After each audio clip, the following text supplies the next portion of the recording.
anak-anak ibu yang hebat di seluruh tanah air tercinta. Senang sekali ibu bisa berjumpa dengan kalian, tentunya dalam pembelajaran agama Kristen. Baik, sebelum belajar, ibu mengajak kita untuk berdoa bersama-sama. Mari kita berdoa. Tuhan Yesus, kami mau belajar, berkatilah kami semua, agar kami dapat mengerti setiap pelajaran hari ini, dan akhirnya kami aplikasikan dalam kehidupan hari ke hari. Terima kasih Tuhan, dalam nama Yesus kami berdoa dan bersyukur. Haleluya, amin.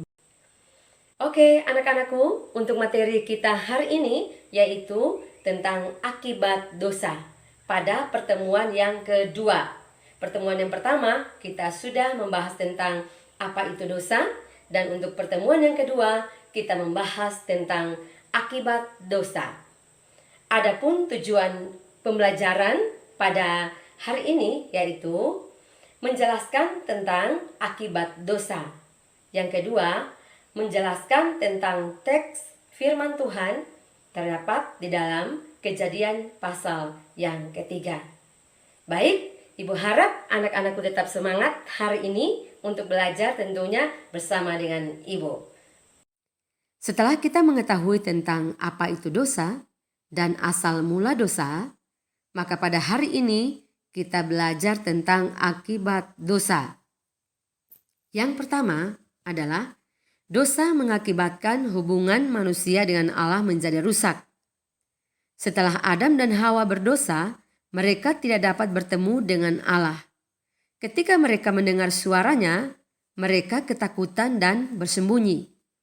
2. Dosa mengakibatkan konflik dalam diri seseorang.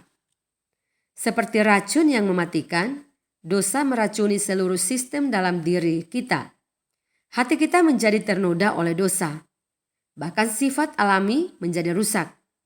Kita tidak dapat melakukan sesuatu yang seharusnya dilakukan. Kita terbebani dengan perasaan bersalah dan damai sejahtera hilang dari hidup manusia. 3.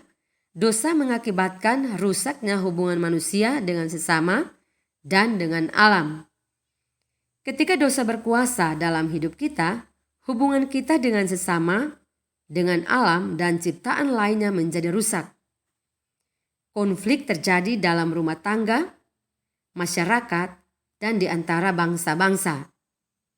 Akibat dari konflik ini dapat dilihat pada kebrutalan yang terjadi dalam masyarakat. Terjadi pertikaian yang seringkali diikuti oleh kekerasan. Yang keempat, dosa menyebabkan manusia menghadapi kematian secara rohani. Banyak orang berpikir bahwa kematian merupakan akhir dari segalanya dan kesalahan yang dilakukan akan terlupakan. Namun, faktanya tidaklah demikian. Apapun yang dilakukan oleh manusia, apalagi yang dilakukan adalah dosa, maka akibatnya akan ditanggung tentunya oleh manusia itu sendiri.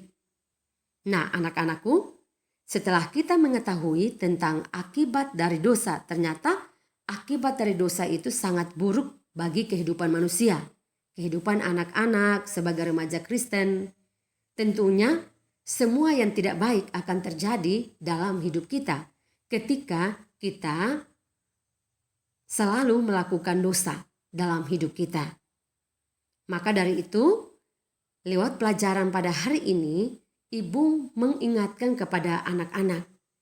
Jadilah anak-anak yang selalu hidup sesuai dengan perintah Tuhan. Karena ketika kita hidup di dalam dosa, maka akibatnya akan fatal bagi anak-anak dan ibu. Demikian anak-anakku pelajaran pada pertemuan yang kedua ini. Dan Tuhan Yesus memberkati semuanya. Sampai jumpa lagi di waktu selanjutnya. Mari kita berdoa. Tuhan, kami sudah belajar tentang akibat dosa. Berkatilah kami agar setelah mengetahui tentang akibat dosa ini, kami menjadi remaja Kristen yang selalu takut dan taat kepada Tuhan. Dalam nama Yesus kami berdoa.